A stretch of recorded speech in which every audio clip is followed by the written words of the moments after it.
सुबह सुबह रितु बिस्तर से उठ बैठी। आज उसका अपनी सहेलियों के साथ पिकनिक पर जाने का प्रोग्राम था। रात में उसकी सास वंदना ने छोले बनाकर फ्रिज में रख दिए थे। सुबह जल्दी उठकर वे उसके लिए पूरी बनाने वाली थी। रितु ने आंखें बंद की और ईश्वर को धन्यवाद दिया कि उसे इतना अच्छा घर मिला है। रितु की माँ नहीं थी। हालांकि पापा ने उसे माँ बाप दोनों का प्यार दिया, फिर भी उसके मन में माँ के ममत्व की चाह सदैव बनी रही। शादी के बाद उसकी चाह पूरी हो गई। रितु ने किचन में जाकर 2 कप चाय बनाई। मम्मी उठिए, मुझे देर हो जाएगी। ज्यों ही उसने स्नेह से मम्मी की बाह पर हाथ रखा, वो कँप गई। मम्मी का बदन तेज बुखार में तप रहा था। रितु ने उनका माथा छुआ और तेजी से अपने बेडरूम में आई। ध्रुव को झिझलाते हुए वह बोली, ध्रुव उठो, देखो मम्मी को कितना तेज फीवर है। ध्रुव तुरंत उठकर मम्मी के कमरे में चल दिया। रितु ने अपनी फ्रेंड नेहा को फोन किया और वह बोली, हेलो नेहा, सॉरी मैं आज पिकनिक पर नहीं जा सकूंगी। मेरी सास की तबीयत खराब है। अरे यह क्या कह रही हो तुम? सब तैयार हैं और एन वक्त पर तुम प्रोग्राम कैंसिल कर रही हो। आज संडे है, ध्रुव तो घर पर ही रहेंगे ना, वह अपनी मम्मी की देखभाल कर लेंगे। नेहा ने कहा, तुम ठीक कह रही हो नेहा, पर मम्मी को बीमार छोड़कर मैं पिकनिक पर नहीं जाऊंगी। प्लीज रितु, ज्यादा आशीर्वादी मत बनो, सारा मजा किरकिरा हो जाएगा। नेहा खींचकर बोली, सॉरी नेहा। फिर कभी सही कहकर रितु ने फोन काट दिया। थोड़ी देर बाद मम्मी भी जाग गई। वो उठने को हुई तो रितु बोली, मम्मी लेटी रहिए। उसकी बात को अनसुना कर छीड़ से आवाज में बोली, अभी तक तैयार भी नहीं हुई हो, चलो मैं पूरी बना दूं। मम्मी आप आराम कीजिए, मैं पिकनिक पर नहीं जा रही हूँ। थोड़ी देर बाद ध्रुव डॉक्टर को बुला लाएंगे, तब तक आप गर्म चाय के साथ बिस्किट ले लीजिए। लेकिन रितु, ओह मम्मी, पिकनिक आपकी तबीयत से ज़्यादा ज़रूरी है क्या? रितु ने कहा। उसने देखा ध्रुव बड़े प्यार से उसे निहार रहा था। थोड़ी देर बाद डॉक्टर आए। मम्मी को वायरल था। 3 दिन तक बुखार कभी कम तो भी कभी ज़्यादा होता रहा। रितु ने ऑफिस के सप्ताह भर की छुट्टी ले ली। इस बीच उसने मम्मी की देखभाल में कोई कसर नहीं छोड़ी। चौथे दिन दोपहर में खाना खाकर मम्मी सो गई। रितु बरामदे में बैठी मैगजीन पढ़ रही थी। तभी उसकी सहेलियां नेहा और सपना आ गई। अरे लो तुम लोग, मुस्कुराते हुए रितु ने उनका स्वागत किया। नेहा बोली, हमने सोचा तुझे तो अपनी सास की सेवा से फुर्सत ही नहीं है, हम ही मिल आए। मैं तुमसे बहुत नाराज हूँ। रितु, अच्छा भला प्रोग्राम चौपट करवा दिया, सपना ने शिकायती लहजे में कहा। क्या तुम लोग भी नहीं गए? रितु ने हैरानी से उनकी ओर देखा। अकेले क्या खाक एंजॉय करते, तेरे बिना मजा भी नहीं आता। सपना नाराजगी से बोली, जो बीत गया उसे छोड़ो रितु, पर हम तुझसे समझाने आए हैं कि इतना आशीर्वादी होना ठीक नहीं है। सास की जरा सी तबीयत खराब हो गई और तुमने प्रोग्राम कैंसिल कर दिया। सहेलियों की बातें सुनकर रितु ने कहा, नेहा कैसी बातें कर रही हो? मम्मी का ख्याल मैं नहीं रखूंगी तो कौन रखेगा? वास्तव में भूल तुम लोगों की भी नहीं है। बचपन से ही लड़की के मन में सास की असंवेदनशील नारी की इमेज होती है और वह पूर्वग्रहग्रस्त लड़की जब ससुराल में कदम रखती है तो सास से दूरी बनाकर रखती है। मैंने बचपन में ही अपनी माँ को खो दिया था। मन में आस थी कि अपनी सास से माँ का प्यार मिलेगा और मम्मी ने मेरी इस आस को पूरा कर दिया। मैं तो यही जानती हूँ कि निस्वार्थ भाव से प्यार दोगे तो प्यार ज़रूर मिलेगा। मम्मी ने जीवन में बहुत संघर्ष किया है, बहुत दुख सहे हैं। तुम लोग कभी उनकी डायरी पढ़ो तो तुम्हें एहसास होगा। मम्मी डायरी लिखती है, हमें भी दिखाओ। सपना ने कहा। रितु कमरे में से एक डायरी उठा लाई और अपनी सहेलियों को देते हुए बोली, तुम लोग डायरी पढ़ो, तब तक मैं बढ़िया सा नाश्ता बनाती हूँ। नेहा और सपना मम्मी की जीवन गाथा पढ़ने बैठ गई। मैं वंदना माधुर प्रेम विवाह को सुख की गारंटी समझ बैठी थी, पर मेरे पति समीर का मन किसी मरुभूमि की तरह था जिसमें प्यार के कोपले खिल ही नहीं पाई।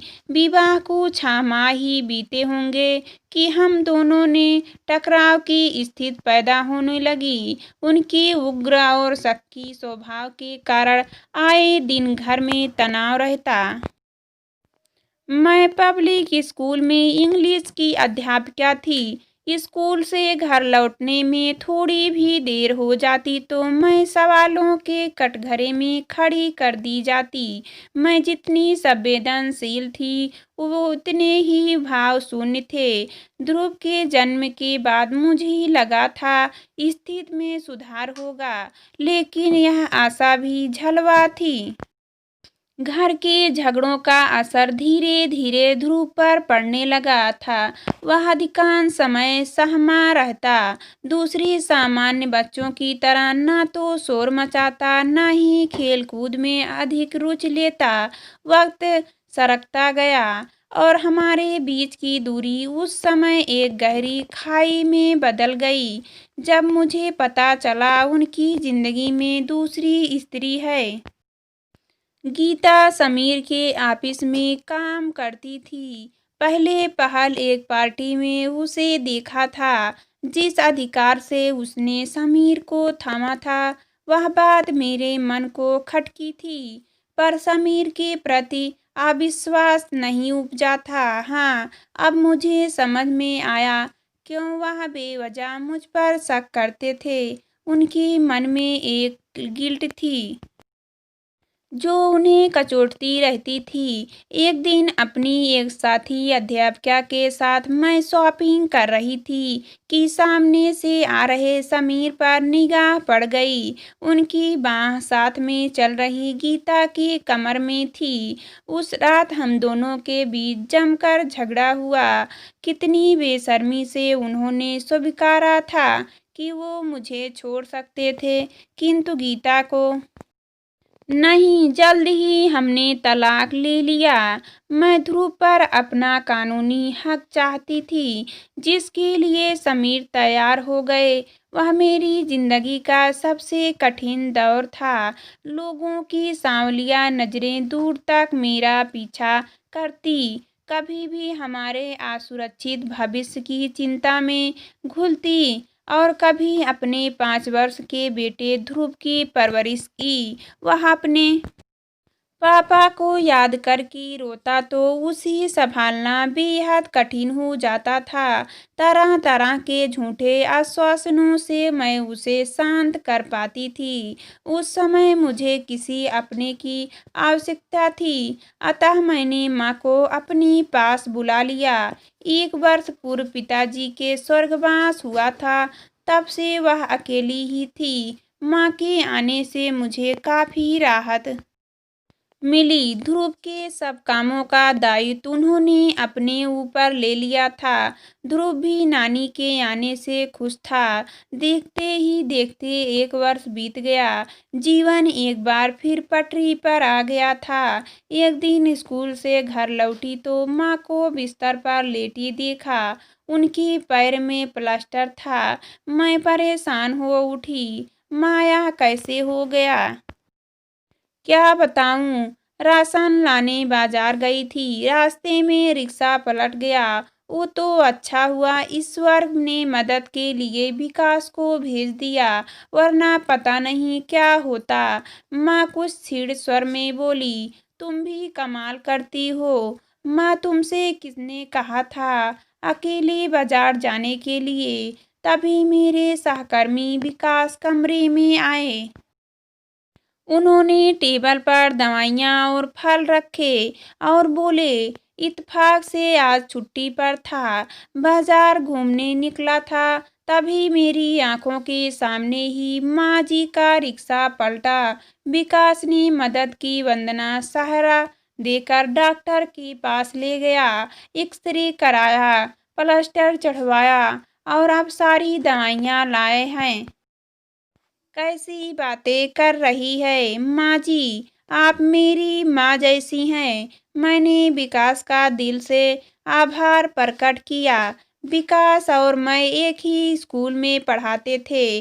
उस दिन के बाद से वो अक्सर माँ को देखने घर आने लगे थे। धीरे धीरे उनसे अपरिचितता समाप्त होने लगी। माँ भी काफी खुल गई थी। विकास जब भी आते घर का वातावरण खुशगवार हो उठता। धीरे धीरे आत्मीयता बढ़ रही थी। बातें करते करते विकास का एकाएक खामोश हो जाना और मेरी ओर खोई खोई दृष्टि से देखना मुझे कहीं भीतर तक छू जाता था। उन नजरों का मतलब समझकर भी मैं समझना नहीं चाहती थी। एक दिन माँ ध्रुव को पार्क में घूमने ले गई थी। एकांत में उन क्षणों में विकास ने मेरे समझ विवाह का प्रस्ताव रखा। मैं हैरत में पड़ गई थी। सोच समझकर संयत स्वर में जवाब दिया था, दूसरे विवाह के बारे में तो मैंने कभी सोचा ही नहीं। यूं भी आप अविवाहित है और मैं एक बेटे की माँ, ऐसा कैसे संभव है? अविवाहित हूँ तो क्या, तुमसे 4 वर्ष बड़ा भी हूँ तो हूँ, मुझे कोई जल्दी नहीं है। तुम अच्छी तरह सोच लो, फिर जवाब देना। रात में मैंने माँ को बताया। वह उत्साहित हो उठी। वंदना, सच कहूँ मेरे दिल में भी कई बार यह ख्याल आया, पर तुम्हारी नाराजगी के डर से चुप रही। विकास शक्ल सूरत में साधारण है तो क्या स्वभाव में हंसमुख है और हर तरह से तुम्हारी योग्य है। कैसी बातें कर रही हो माँ? मैं एक बेटे की माँ हूँ। माँ के साथ साथ तुम एक स्त्री भी हो, यह मत भूलो। पहाड़ सी जिंदगी अकेले कैसे काटोगी? कुछ ही वर्षों में ध्रुव बड़ा हो जाएगा, उसकी अपनी दुनिया होगी, तब तुम अकेली पड़ जाओगी। उस समय तुम्हें अपने निर्णय पर पछतावा होगा। विवाह के बाद ध्रुव तुम्हारे पास ही रहेगा, दूर थोड़े ही चले जाएगा। बहुत देर तक माँ मुझे समझाती रही थी। माँ तो सो गई, किंतु मेरे मन में विचारों का तूफान उठने लगा। सच ही तो कहती है माँ, समीर ने दूसरा विवाह कर लिया। जिंदगी की सभी खुशियाँ उसे हासिल है और मेरे हिस्से में क्या आया? बेबसी घुटन और ध्रुव को पालने का कर्तव्य मेरी अंतरात्मा ने मुझे धिक्कारा। यह कर्तव्य भी तो मैंने स्वेच्छा से ही हासिल किया है। यदि समीर ध्रुव को अपने साथ ले जाते तो इस कल्पना से मेरा हृदय तड़प उठा और मैंने पास लेटे ध्रुव को कसकर खुद से सटा लिया। मैं तो जी ही नहीं पाती उसके बगैर। विकास हर तीसरे चौथे दिन घर आते थे, लेकिन मैं रोज ही उनकी प्रतीक्षा करती थी। मेरी स्वीकृति पाकर विकास उच्च स्वित हो उठे। मेरे मन फिर से सुखमय भविष्य के सपने बुनने लगा। इन पलों के बीच मैं भूल ही गई थी कि ध्रुव उपेक्षित हो रहा था। कहाँ तो वो अपनी क्लास में हमेशा अव्वल रह आता था और कहाँ अब उसके दो दो विषयों में लाल निशान थे। होमवर्क भी अक्सर पूरा नहीं होता था। उसमें असुरक्षा की भावना भर रही थी। वह चिड़चिड़ा होता जा रहा था। नए बन रहे संबंधों की उत्सड़ा से मेरी दृष्टि को धुंधला कर दिया था। एक दिन विकास के साथ बाहर घूमने का प्रोग्राम था। मैं तैयार हो रही थी, तभी रुआसा हो सा ध्रुव मेरे पास आया। आंखों में उमड़ आए आंसुओं को पीते हुए बोला, मम्मी मैं भी तुम्हारे साथ चलूंगा। मैं काम से जा रही हूँ बेटी, तुम्हारे लिए ढेर सारी चॉकलेट लाऊंगी। तुम तब तक नानी के पास बैठकर पढ़ो। नहीं पढ़ना मुझे, और चॉकलेट भी नहीं चाहिए। मैं बस तुम्हारे साथ चलूंगा। मम्मी गुस्से से आवेल में वह पैर पटक कर चिल्लाया।